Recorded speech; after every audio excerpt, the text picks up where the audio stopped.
Hello دوستو، السلام علیکم۔ امید کرتا ہوں کہ آپ سب لوگ خیریت سے ہوں گے۔ بسم اللہ الرحمن الرحیم۔ حضرت عباس رضی اللہ تعالی عنہ سے مروی ہے کہ صحابہ کرام سفر پر جا رہے تھے کہ راستے میں انہوں نے کسی جگہ پر پڑاؤ ڈالا تو ایک صحابی نے قبر کے اوپر غلطی سے خیمہ لگا لیا، جبکہ اس صحابی کو معلوم نہ تھا کہ جہاں میں نے خیمہ نصب کیا ہے اس کے نیچے کسی کی قبر ہے۔ اس قبر سے اچانک کسی آدمی کی تلاوت کرنے کی آواز آنے لگی۔ اس صحابی نے آواز غور سے سنی تو کوئی شخص سورۃ ملک کی تلاوت کر رہا تھا۔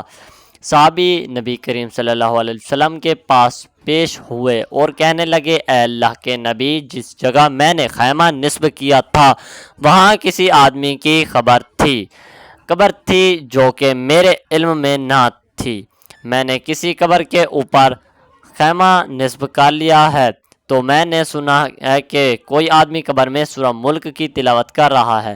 جب تک سورہ ملک پوری ختم نہیں ہوئی تب تک اس قبر سے تلاوت کی آواز آتی رہی تو حضور اکرم صلی اللہ علیہ وسلم نے فرمایا، سورہ ملک ایسی صورت ہے جو کہ مرنے والے کے سب گناہوں کو معاف کر دیتی ہے اور انسان کو جنت میں داخل ہونے کے لیے اللہ سے سفارش کرتی ہے۔ حضرت ابن مروہ فرماتے ہیں کہ میں نے اپنے والد محترم کو یہ فرماتے ہوئے سنا ہے کہ ایک آدمی کو جب قبر میں اتارا گیا تو اس کے پاس ایک 30 آیات والی سورت حاضر ہوئی تو 30 آیات والی سورت اس مرنے والے کے پاس آ کر اس کے گناہوں کے خلاف لڑنے لگ گئی تو ہم نے قرآن پاک میں 30 آیات والی سورت کو تلاش کیا تو ہم کو معلوم ہوا کہ یہ سورہ ملک ہے۔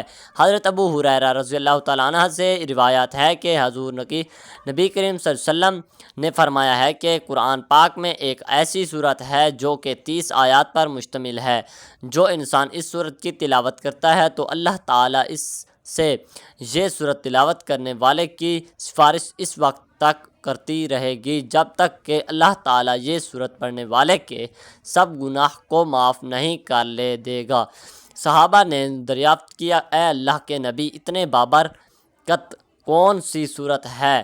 تو اللہ کے نبی نے فرمایا، یہ سورۃ ملک ہے۔ حضرت ابن عباس رضی اللہ تعالی عنہ سورہ ملک کی آیات نمبر 13 اور 14 کے بارے میں یوں فرماتے ہیں کہ جب مکہ مکرمہ میں ظلم کی انتہا ہوئی کہ مسلمان چھپ کر عبادت کرنے لگے، نبی اکرم صلی اللہ علیہ وآلہ وسلم کسی غار میں جا کر چھپ کر عبادت کیا کرتے۔ جب نماز کا وقت ہوتا تو بلند آواز کے ساتھ قرآن پاک کی تلاوت کی جاتی۔ تلاوت کی آواز جب کافروں کے کانوں میں پڑتی وہ مذاق اڑاتے اور حضور اکرم صلی اللہ علیہ وسلم اور قرآن پاک کو برا بھلا کہنے سے باز نہ آتے۔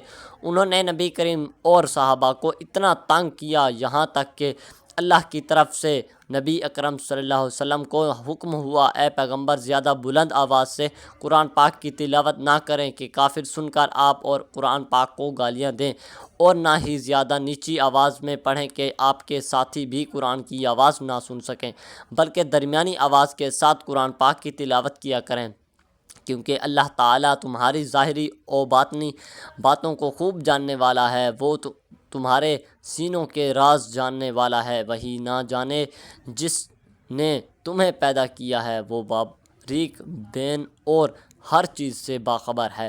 ایک دفعہ کا ذکر ہے کہ حضرت عباس رضی اللہ تعالیٰ عنہ نے ایک شخص کو فرمایا، اے اللہ کے نیک بندے، کیا میں تم کو ایک ایسی حدیث پاک بطور ہدیانہ دوں جس کو سن کر تو راضی ہو جائے؟ اس شخص نے جواب دیتے ہوئے کہا، کیوں نہیں؟ حضرت عباس رضی اللہ تعالیٰ عنہ نے فرمایا، آپ سورہ ملک کی زیادہ سے زیادہ خود بھی تلاوت کیا کرو اور اپنے رشتہ داروں، دوستوں، عزیزوں، اقارب، پڑوسیوں، بچوں اور اہل و عیال کو بھی اس عمل پر پابندی کرنے کی تلقین کیا کرو، کیونکہ یہ ایسی صورت ہے جس کو پڑھنے سے اللہ تعالیٰ انسانوں کے سب گناہ کو مٹا دیتا ہے اور اس کو جہنم سے جنت کی طرف لے جاتا ہے۔ یہاں تک کہ سورہ ملک ایسی صورت ہے جو بندہ اس صورت کی تلاوت پابندی کے ساتھ کرتا ہے وہ قبر کے عذاب سے بھی نجات حاصل کر لیتا ہے۔ سورہ ملک کے فضائل کے بارے میں جو احادیث وارد ہوئی ہیں ان میں سے بعض تو مطلق ہیں، یعنی کسی خاص وقت کی قید نہیں، جبکہ بعض احادیث میں رات کو پڑھنے کا ذکر ہے، مثلا یہ کہ رسول اللہ صلی اللہ علیہ وسلم رات کو سورہ ملک پڑھے بغیر کبھی نہیں سوتے تھے، لہٰذا رات کو پڑھنے کی صورت میں دونوں طرح کی احادیث پر عمل ہو جائے گا۔